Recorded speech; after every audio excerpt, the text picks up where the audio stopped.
OLED wall mount video for 2024. This is the C4 model, so it's probably the same on the B4 and the A series as well. G series is different, do a different video for that. Did this first on the CX model, so it's pretty similar process, to be honest. Got a bracket here, I'll put a link in the description, but it is just a basic universal flat bracket, don't need anything fancy. Nice low profile one would be an advantage though, because the TV is quite thick and we like to keep it tight to the wall. In the box you do get a bolt pack there, various assortments of bolts for this TV. It's going to be M6. In this packet here, 4 M6 bolts, about 12mm, which is sufficient. 4 small washers to go with it, 2 arms. So on these arms we've got 2 securing screws that you can wind up afterwards to stop you lifting or knocking the TV off by accident, which will be positioned on the back of the TV. Got a washer on each bolt, so I'll just pop those in.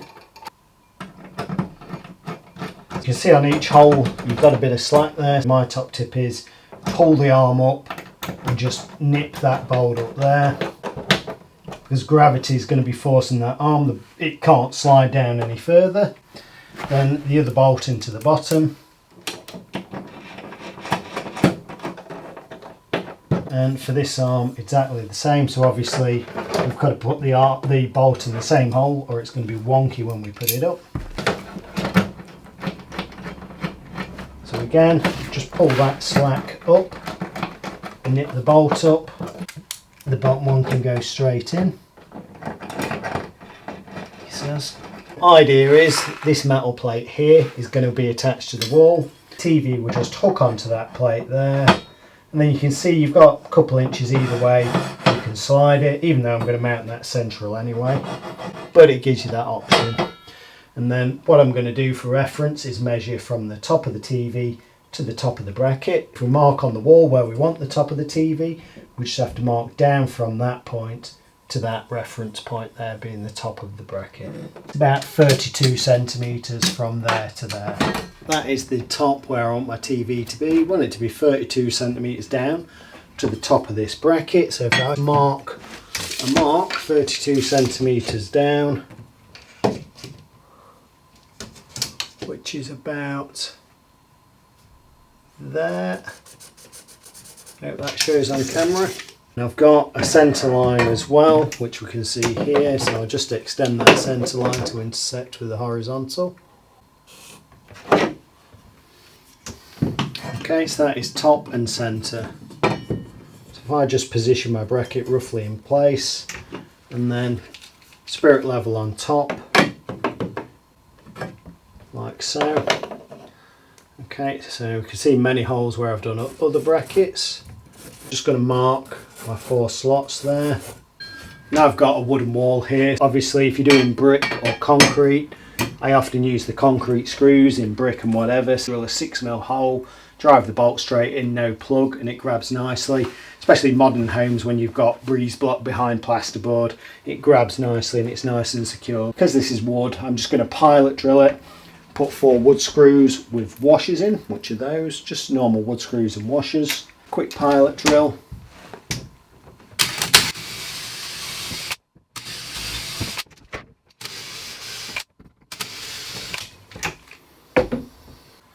And then bracket on the wood screws. Jesus, I've got so many holes I've forgotten where I've just drilled and marked. I'm pretty sure it was there. So I've just nicked that screw up so I can put my spirit level back on top. Usually a bigger level as well, it's a bit more accurate I think, but I've forgotten it, so this will have to do. Happy I'm level there, I'll drive the rest of the screws in.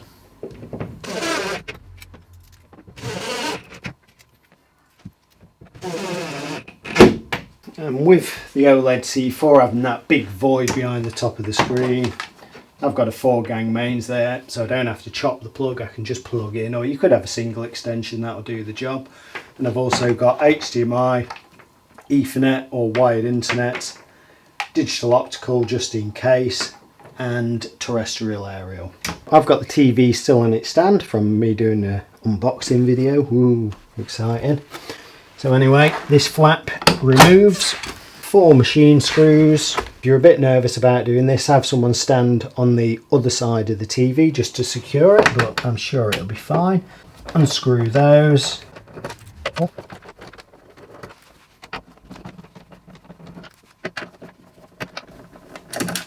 PH2 tip. The only thing holding the TV on at the moment is 2 plastic prongs going into those slots, so you've got to be a bit careful here. You can use these arms and it should just come off. You might have to tilt it a bit like so, and it just lifts away. I've actually got all the weight on one hand at the bottom. 2 is better and more secure, but those arms on the back will hook onto that plate on the wall, like so. And another thing I usually do, especially if I'm on my own, because I can't poke my head around and look, but I can just give it a slide side to side and a bit of a pull while I'm securing the weight, just so I know it is all secure. Mains lead here, can whip that round and just plug it in. Okay, mains lead, so that can be there, secure on the top. And it's fine. Heat wise, I did monitor it first time I ever did it. Doesn't get overly hot, so you're safe there. And then you can actually nicely see the connections on the side. While I've got the camera positioned there, from the wall, that protrudes about 68 millimeters from the wall to the face of that screen. So you could get it a bit tighter. That bracket's probably about 25 mil, so you can get some that are 10 mil. And then it'd protrude about 56 mil in total, because the TV, I think it's 46, I've forgotten already now. Okay, and that is it. So you can see my hand marks everywhere, but luckily I've still got the screen protector on this one, so when I peel that off, nice immaculate screen underneath. So if anyone wants to see the full unboxing, I'll put a link for that below, and I've done an unboxing and some demo videos as well on that. Here we go.